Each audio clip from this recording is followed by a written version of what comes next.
Salut à tous, bienvenue comme chaque semaine sur le plateau du grand débat du web avec 4 grandes voix du web qui vont parler de 2 sujets de l'actualité connectée. On a plein de choses à vous raconter aujourd'hui avec une brochette de spécialistes de tous les secteurs dont on peut parler tout au long de cette émission. Il y a toute une série de personnages qui viennent nous rejoindre régulièrement à raison de 4 sur ce plateau pour nous parler. C'est le cas notamment de Clotilde Provost. Salut Clotilde. Salut Bertrand. La méthode qui apprend aux femmes entrepreneurs à devenir encore meilleures entrepreneurs qu'elles ne l'étaient potentiellement au départ. Ça peut être une idée. Comme d'habitude, alors là, le grand luxe de... C'est la touche féminine. La touche féminine de cette émission. Ouais, Exactement. absolument. À côté de vous, Éric Dupin, presse Citron, Dronestagram. J'ai mangé un, je sais pas quoi. Un drone. Un drone. J'ai mangé un drone qui m'empêche d'articuler. Ça va bien, Éric? Ça va très bien, Bertrand. Merci. Pareil, la couleur qui pète, le rouge. Et on a pas mal de choses à dire ensemble aujourd'hui, notamment sur la politique. N'est-ce pas, Éric? Et puis, en face, Fabrice Epelboin, Yogosha. Salut, Fabrice. Yogosha qui continue de cartonner. Yogosha, c'est du bug bounty. On l'a déjà expliqué plusieurs fois ce qu'est le bug bounty. Mais bref, ceux qui ne savent pas vont taper ça sur Google, par exemple, et ils verront que c'est un secteur en pleine explosion dont vous êtes en train de devenir un des fleurons. Et puis, Emmanuel Parodi. Salut, Emmanuel. Salut. Il a ses fiches, Emmanuel, ça rigole pas. On sent le journaliste quand même, hein, qui a préparé ses fiches. Directeur de Mind, ex-Satellinet. Ça, c'est nouveau quand même. Mindnews.fr, l'actualité des médias, l'économie des médias numériques. C'est notamment une newsletter extrêmement connue. Spécialisée pour les professionnels. Ouais, que les gens achètent parce qu'il y a énormément d'informations là-dedans et qu'on trouve plein de chiffres, notamment. Vous êtes secrétaire général du GEST également. C'est qui regroupe les éditeurs de presse en ligne. Merci à tous les 4 d'être là. Le hashtag, c'est LGDW, le grand débat du web. Et on a 2 sujets à vous proposer aujourd'hui. On va parler à 1 an de la présidentielle, parce que c'est vraiment, là, pour le coup, quasiment dans 1 an, jour pour jour, du rôle que joue déjà le web dans la campagne. Est-ce qu'il joue le rôle qui était attendu? Est-ce qu'il joue déjà un rôle plus important que ce qui était prévu? On savait que 2017, ce serait de toute façon une élection très, très orientée sur notamment une activité sur les réseaux sociaux. Est-ce que c'est le cas? On en parle dans un instant. Juste après, on parlera du mojo. Je ne sais pas si vous connaissez ce terme, le mobile journalisme.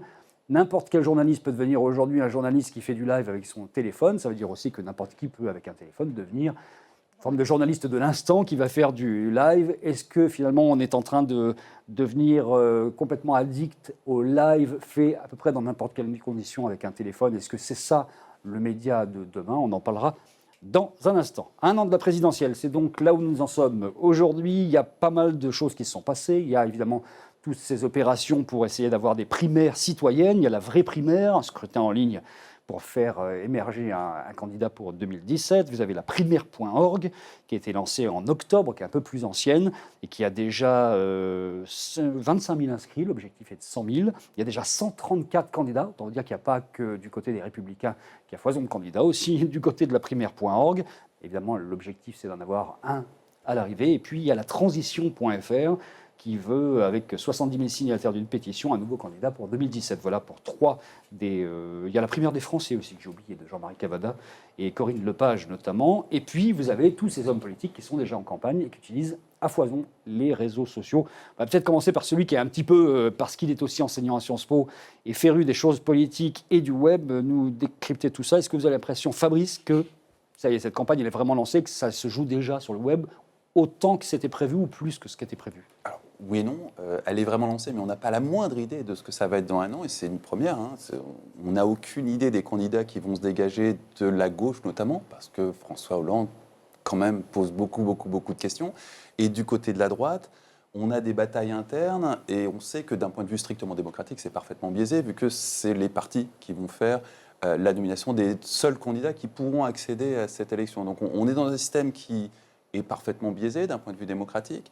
C'est pas nouveau, mais ce qui est nouveau, c'est que le roi est nu. Tout le monde est plus ou moins conscient, d'où l'émergence de tout un tas de propositions comme la primaire, des choses comme ça, qui n'ont aucune chance, absolument aucune chance. Ah oui, vous pensez que personne ne sortira de là? Ça n'est pas possible. D'abord, les partis ont verrouillé l'accès aux médias dans les campagnes électorales. Donc, si vous ne sortez pas d'un parti, vous n'avez pas accès aux médias. Et sans vouloir jouer le bon Chomsky, si vous n'avez pas accès aux médias, vos chances de gagner sont infinitésimales. Ensuite, on a changé les modalités de parrainage de la part des maires. Je vous rappelle qu'il faut être parrainé par un bon paquet de maires pour pouvoir oser être candidat à la présidentielle. Ces parrainages sont désormais publics, ce n'était pas le cas. Et donc, du coup, les maires qui oseraient parrainer le mauvais candidat pourraient avoir la traditionnelle menace de leur parti de ne pas être nommés à nouveau et de perdre leur job. Donc cette élection est de toute façon complètement... Donc ça veut dire que ces initiatives pour avoir des candidats qui sont issus de la société civile, que sont la vraie primaire, la primaire.org, la primaire des Français, la transition.fr, tout ça, je veux dire de façon l'enfumage. très carrée, c'est de l'enfumage, c'est fait pour Mais distraire les gens la qui font ça, ils populace. croient sincèrement, ceci dit. Alors, C'est tout à fait possible. Tout à fait possible. Moi, la seule initiative de ce type-là auquel je crois sincèrement, et je connais bien l'initiatrice, c'est Ma Voix, qui ne s'adresse pas tant à la présidentielle qu'aux parlementaires qui vont suivre, et qui propose de nommer des parlementaires anonymes, dont on n'a rien à foutre, et qui appuieront docilement sur le bon bouton en fonction de ce que leur donneront comme instruction les électeurs derrière. Ça, c'est un vrai programme disruptif. Tout le reste, c'est on a vraiment... besoin de quelqu'un pour appuyer sur le bouton, on peut le faire de façon numérique. Si, aujourd'hui, on a besoin de quelqu'un. D'un point de vue constitutionnel, vous avez besoin d'un être humain fait de chair et d'os pour appuyer sur le bouton à l'Assemblée nationale. Vous pouvez contingenter le rôle, passer limite d'un point de vue légal. C'est un système à l'américaine où on voit que de temps en temps, le dernier point final, le doigt n'appuie pas sur le bon bouton, Non, même quand il est représentatif de quelque chose. C'est vraiment quelque chose de novateur. C'est un système où les électeurs qui auront élu ce député Ma Voix donneront comme instruction à leurs députés de voter oui ou non à telle proposition, et le député s'exécutera. Et donc, il représentera réellement ses électeurs, ce qui est quelque chose de totalement innovant dans la politique Emmanuel, française. est-ce que c'est totalement foireux, toutes ces initiatives, ou pas? Ce qu'il vient de dire, oui, absolument, mais c'est sympathique de l'imaginer. Non, je suis dur, ça pose une question de gouvernance. Or, ta question, c'était plus sur les élections. Alors, là, l'arrivée des technologies dans la gouvernance, et au moment où les députés votent, etc., c'est une question quand même un peu à part.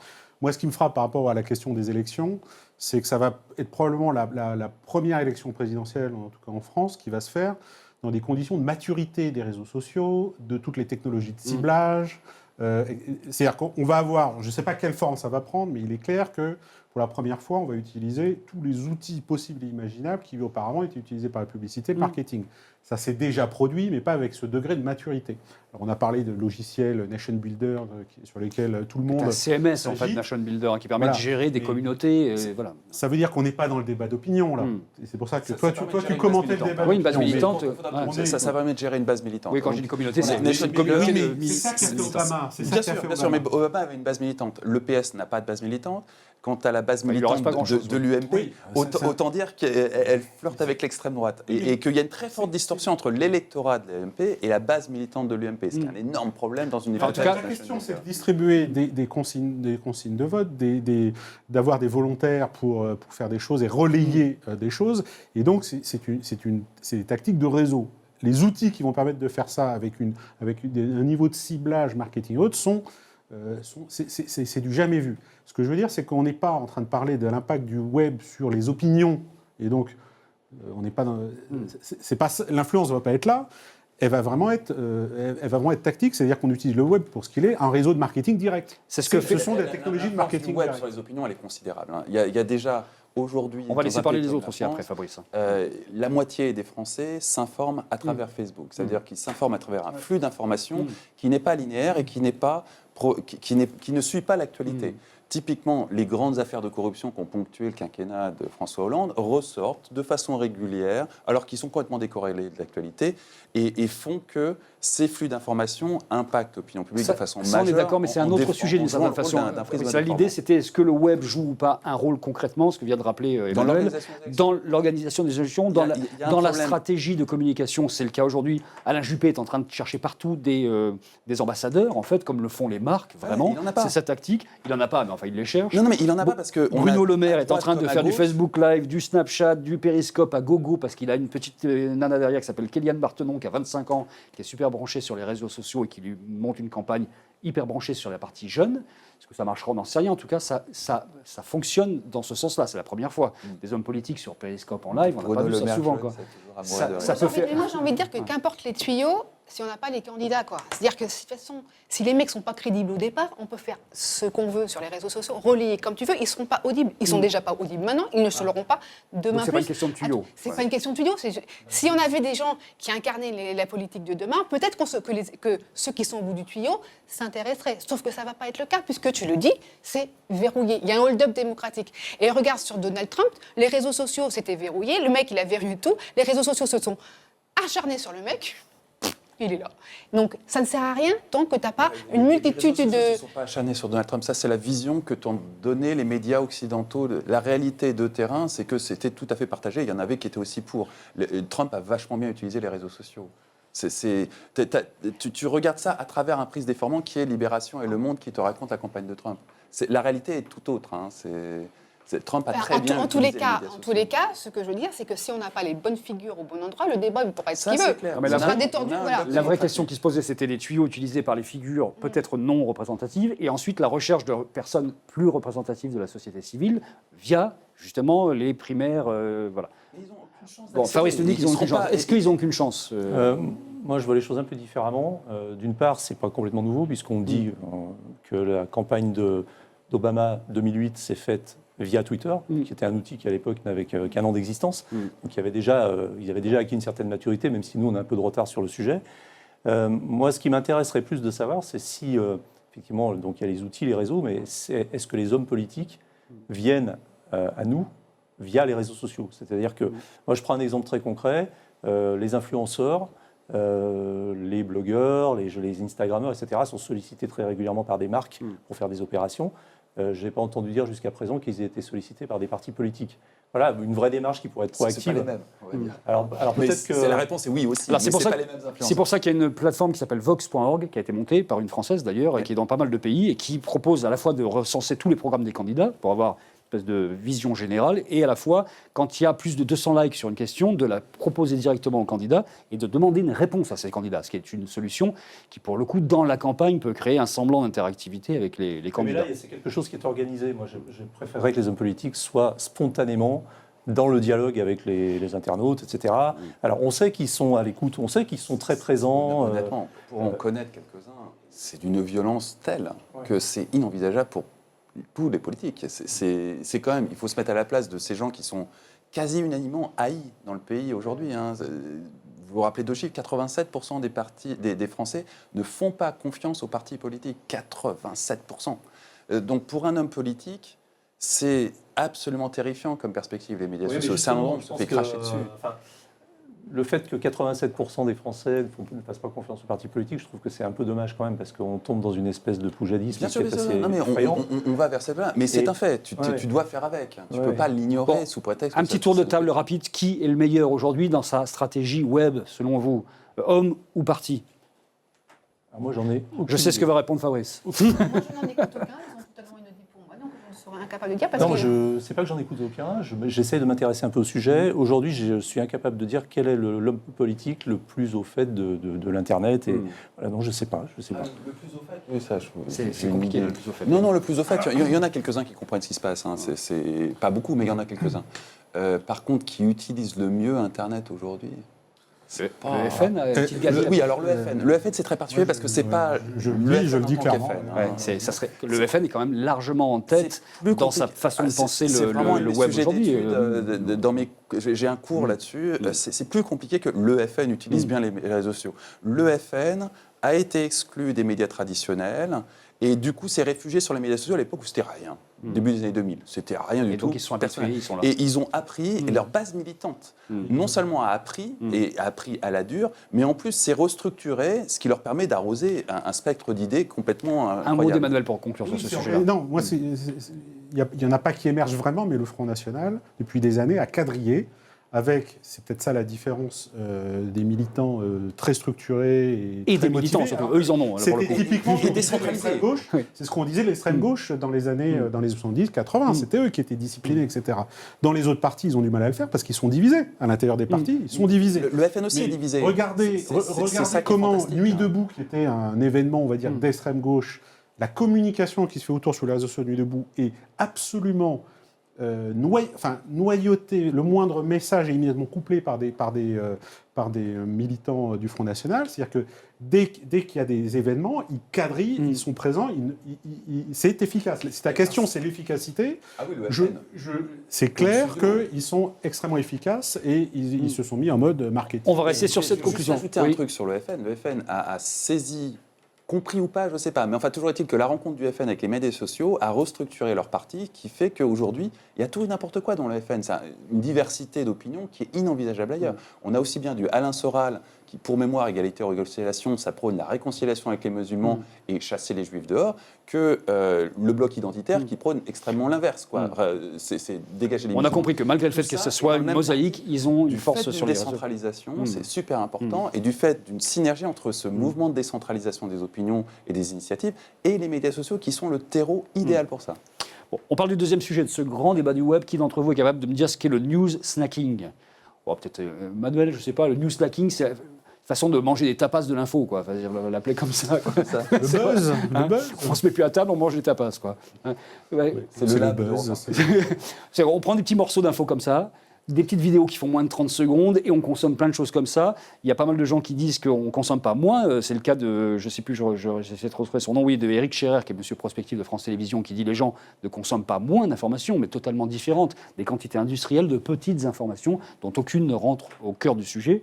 Et au milieu de tout ça, vous avez l'émergence du mobile journalisme. C'est quoi? Ce sont des journalistes qui, tout simplement, vous voyez les images derrière, se pointent comme ce jeune homme à New York avec un téléphone ou deux, son live sur Periscope, sur Snapchat, sur ce qu'on veut, sur Facebook Live, et vont pouvoir tout simplement donner un témoignage live de ce qui se passe. Ce n'est pas du journalisme, mais c'est simplement de la captation vidéo d'un événement qui a fait dire à quelqu'un que finalement, on avait un événement qui était filmé et vu avant même que les faits soient connus. On ne sait pas ce qui se passe, mais on voit déjà ce qui est en cours, et après, on apprend ce que ça veut dire. Ce qui change complètement les règles du journalisme. Et il y a eu la MojoCon récemment, qui est la première conférence internationale, qui a été consacrée entièrement au Mojo à Dublin. Et tout le monde a dit, voilà, c'est pas le Mojo, le mobile journalisme, c'est pas une nouvelle façon de faire du journalisme, c'est juste un outil. Ce qui compte, c'est le storytelling qu'on met autour de ça, puisque maintenant les journalistes aussi font du storytelling. Et les Mojo, pour la petite histoire, sont des Apple maniaques. Alors est-ce qu'on est dans cette mode-là maintenant voilà, tout journaliste comme ceux du New York Times qui sont tous formés, il y en a 800 je crois qui ont été formés au fait d'utiliser un téléphone et qui savent maintenant faire du mojo. Est-ce que c'est la nouvelle tendance, Emmanuel? Oui, alors qu'est-ce qu'il y a derrière ça? Il faut aussi rappeler que d'un point de vue de marché publicitaire, je suis désolé, je vais revenir là-dessus, ce qui rémunère le mieux les médias sur Internet, c'est la vidéo. Donc toute initiative permettant de générer plus de flux vidéo, tout et n'importe comment, est forcément plébiscité par le marché. Il y a une conjonction de fait que d'un point de vue technologique, effectivement, n'importe qui peut avoir des outils qui non seulement permettent la captation, comme on dit, vidéo, et la nouveauté, c'est que maintenant les plateformes réseaux sociaux sont en train de permettre la diffusion live. La conjonction des deux, c'est de se dire, ce qui avait existé avant, c'est le côté matériel, voilà, avec votre téléphone, vous pouvez faire des choses, mais maintenant, en plus, vous pouvez diffuser potentiellement à des millions de gens, et ça c'est nouveau. Maintenant, attention, d'un point de vue, n'importe qui peut filmer. Pour l'instant, je ne trouve pas que ça va dans le sens de la qualité, ça va plutôt dans le sens de l'émotion, et c'est normal. Mais le paramètre qui est derrière, c'est la diffusion. C'est-à-dire que ce n'est pas parce que vous arrivez à filmer et que technologiquement vous avez tout pour le faire, que vous allez capter une audience de 100 000 personnes derrière ou 200 000. Et là, je veux dire, les médias, vous pouvez mettre 800 personnes dans la rue avec des téléphones, ça fera peut-être 800 vidéos vues par 10 personnes ou 200, ça fera toujours pas 100 000 personnes. Donc le problème est entier. Twitter n'est pas très bon à faire de la viralité, sauf quand il y a un événement qui cristallise quelque chose, et là, voilà. Par contre, Facebook est beaucoup plus à même de permettre de concentrer, enfin pas de concentrer, en tout cas de distribuer ce type de vidéos. Donc la vraie question derrière, c'est comment distribuer ces vidéos. Là, il y a une vraie question, c'est est-ce que toutes les chaînes d'information 24 heures sur 24 vont se faire disrupter d'une certaine façon par encore plus instantané qu'eux, puisqu'il y aura 3 milliards de personnes dans le monde avec des téléphones capables de balancer quelque chose à n'importe quel moment, et que finalement, eux, avec leur camion régie, vont être un peu ringards, très rapidement ringards, même sur n'importe quel événement. Je m'adresse à l'autre éditeur de presse en face, numérique, ça va de soi. Éric, sur ce sujet-là. Oui, alors en fait, c'est vrai que c'est un sujet éminemment technologique, tu viens de le dire, avec la comparaison du camion régie par rapport au smartphone. Donc effectivement, là, il y a une grosse différence. Après, le contenu, effectivement, il ne sera pas forcément très, très différent. D'ailleurs, on reproche beaucoup aux chaînes d'actualité en continu, BFM, ITélé, etc., de fournir des flux qui n'ont finalement plus beaucoup de sens, de parfois se fourvoyer sur les sujets, de tomber dans certains abus, on l'a vu au moment des attentats, etc. Donc finalement, le live journalisme avec un iPhone ne va pas tellement différer de ça, et effectivement, il y a un risque de disruption pour les chaînes de... Alors eux, ils sont là pour occuper le terrain pendant des heures sur un non-événement parfois visuel, alors que souvent les Mojo sont des gens qui vont refaire une espèce de de carte de postale vidéo d'instantané d'un moment. Quoi. Vraiment, Alors, le quelque live chose qui se journalisme, passe. cela dit, alors bon, c'est effectivement, là, on ajoute l'image. Et l'image, évidemment, c'est toujours plus, c'est toujours fascinant. Mais on parlait déjà de live journalisme il y a quelques temps, avec le live blogging, puis avec le live tweeting, etc. Donc, finalement, on ajoute une dimension visuelle à quelque chose qui, finalement, existe déjà depuis quelques années. Est-ce qu'on va être dans l'ère du live et tout ce qui ne sera pas live sera finalement ringardisé totalement? C'est-à-dire que l'information ne va avoir comme valeur que son instant de production, finalement. Non, moi je crois pas. Enfin, moi je crois pas personnellement, parce que enfin c'est une des artefacts du journalisme, mais le vrai journalisme, alors si tant est qu'il y a encore un vrai journalisme, c'est aussi un petit peu de mise en perspective. C'est comme tu le dis, du storytelling ou pas, mais c'est pas que du live. Parce qu'on parle du côté du New York Times de nouvelles normes de journalisme direct interactif. Ça va te dire là, c'est journalisme direct et interactif, c'est-à-dire bon, vous réagissez en direct, ça s'appelle ni plus ni moins que Facebook Live en fait. Hein, ça, le journalisme Facebook, direct interactif Facebook Live dont parle le New York Times, même s'ils font beaucoup plus de choses. Clotilde, sur ce sujet. Moi, je ne suis pas du métier, hein, mais moi, ce que je vois à boîte de ma fenêtre, c'est qu'on va... Ce qui est intéressant pour les médias, c'est qu'on va arriver à un coût de production zéro. Le live, c'était cher jusqu'à présent. Enfin, je me souviens bien, tu avais quand même du matériel, quoi. Donc, on a besoin de matériel. Les mecs, ils n'ont plus besoin d'être formés techniquement, donc la compétence, tu ne vas plus la rémunérer. Donc, donc on va être tous mojos. Ça, on l'a dit. D'un autre côté, on a derrière ça, la phase d'après, c'est les robots, qui donc, du coup, vont dire « Ah, il y a trop, on va faire des agrégations. » Donc, tu as besoin d'un algorithme qui va te faire, on ne sait pas quoi, une sauce. Donc, du coup, je te rejoins, c'est qu'on va quand même voir un moment la monétisation et la revalorisation du métier d'investigation. On a vu Panama Papers, heureusement, tu te dis que les mecs, ils sont en train de s'organiser collectivement, de chasser en meute de l'information qui a du sens et de lui donner tout le sens qu'il y a.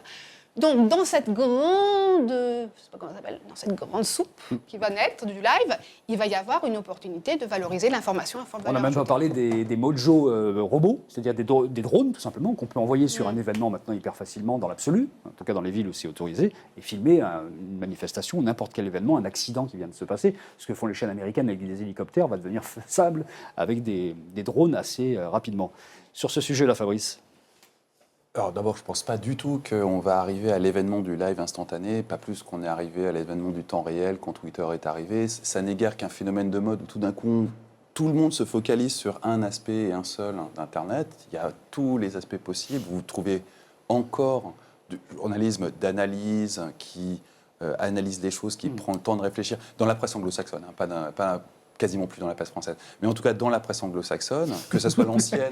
Et hop, prenez ça les garçons. Et on va arrêter de se mentir. On sait très bien que la presse française est morte. Il y a quelques petites réserves d'Indiens, mais c'est fini. L'article de fond, l'investigation de fond, c'est fini. Ça coûte cher. On n'a plus les moyens de financer. Et de toute façon, les propriétaires de groupes de presse n'en veulent pas. Là, on ne parle pas de prix Pulitzer, on parle simplement de la consommation qui est en train de s'orienter vers de la vidéo très nécessairement, dans tous les domaines, que ce soit évidemment à la télé, c'est son métier, mais sur le web et sur le live vidéo. Est-ce que c'est un changement de paradigme mental sur la façon pour les gens de consommer de l'information qui arrive? C'est clair qu'un Rémi Buzyn qui va sur Nuit debout, qui filme une commission en train de statuer, c'est plus de l'information que ce genre d'information rapportée par iTélé ou BFM, hein, qui va forcément passer par 25 filtres, à commencer par celui du journaliste qui ne comprend pas ce qui se passe et qui en plus est rejeté massivement par la population. Il y a aussi un fait qui est très important, c'est quand on arrive avec un téléphone comme ça, dans n'importe quel endroit, on est des centaines, on est anonyme, alors que quand on arrive avec une caméra, vous faites jeter des cailloux. Absolument, ça n'est pas du tout la même chose et c'est beaucoup plus facile de filmer dans un événement avec un téléphone. Pour moi, dans les professions les plus détestées de France, vous trouvez en queue de peloton banquiers, journalistes et politiciens. Et les journalistes et les politiciens sont à touche-touche. C'est des professions qui sont haïes par la population. Donc c'est parfait. Il va y avoir une masse de production de vidéos qui va être achetée par les télévisions et c'est tout. Ça sera une intermédiation, oui, complètement. Et voilà, maintenant, attention sur cette question-là. Des consignes depuis quelques jours sont données par les manifestants les plus durs pour précisément s'attaquer à ceux qui se baladent avec des téléphones. C'est tout frais. Je ne vous conseille pas de croire que si vous n'avez pas de bandeau iTélé, vous vous en tirez bien. Tout le monde a bien compris une fois que ça reste des images, les images circulent, elles sont utilisées autant par les télés que par les autres supports. Moi, je pense qu'il faut prendre du recul. Ça, c'est un phénomène qui est juste une des réponses à l'appétit insatiable des grandes plateformes qui, pour des raisons publicitaires ont besoin d'absorber n'importe quoi, absolument n'importe quoi. Et il faut quand même savoir que sur les plateformes type Facebook, etc., il n'y a pas de différence qualitative entre une émission, un papier d'analyse et une vidéo qui est jetée dans la pâture. S'il vous plaît. Non, d'un point de vue de ciblage publicitaire, absolument pas. On n'ouvre pas le débat puisqu'on est à la fin de cette émission, donc on va rester sur ça et on va passer du côté de Clotilde pour un plus un moins un peut-être rapide, juste avant la fin de l'émission. Alors, plus un, moi, ça n'a rien à voir avec tout ce qu'on s'est dit. Et moi, je vais revenir au business de la vraie vie, pardon, messieurs. Un coup de cœur sur je suis une fille, sur la chaussure à la française, une renaissance du soulier français avec j'ai mis un ticket dans une usine qui va être une usine collective pour réapprendre à créer des chaussures. Donc on à la avait déjà matière les française. chaussettes françaises, le slip français, on a et maintenant maintenant les chaussures à la françaises. française. On va se rhabiller français, ça continue. Qui a un plus un moins un, Emmanuel? Un petit moins 1, parce que pendant qu'on parle, Google a rajouté encore plus de pubs dans les résultats de recherche. C'est que maintenant, on est arrivé à un stade, c'est officiel, c'est-à-dire que sur un téléphone mobile, vous faites une recherche, sur la première page du résultat, vous pouvez avoir que de la publicité. Oui, c'est vrai. Et si vous vous souvenez bien, c'est exactement ce qu'on reprochait aux concurrents de Google au tout début, quand Google est arrivé. C'est-à-dire que le cycle est fermé. Au bout de 10 ans, Google est en train de faire exactement ce qu'on reprochait à ses concurrents qui mettaient de la pub partout dans les résultats de recherche. Merci. C'est malin puisque Google... Ça marche. Oui, ça marche. On sait qu'un internaute sur deux ne fait pas la différence entre les liens sponsorisés publicitaires et les liens naturels. C'est une bonne conclusion. Merci de l'avoir prononcé. Et merci à Emmanuel Parodi, Éric Dupin, Fabrice Epelboin, Clotilde Desprovost. C'était une nouvelle émission du Grand Débat du Web. Vous pouvez partager le hashtag, toujours le même, LGDW. Et on se retrouve la semaine prochaine. Salut à tous.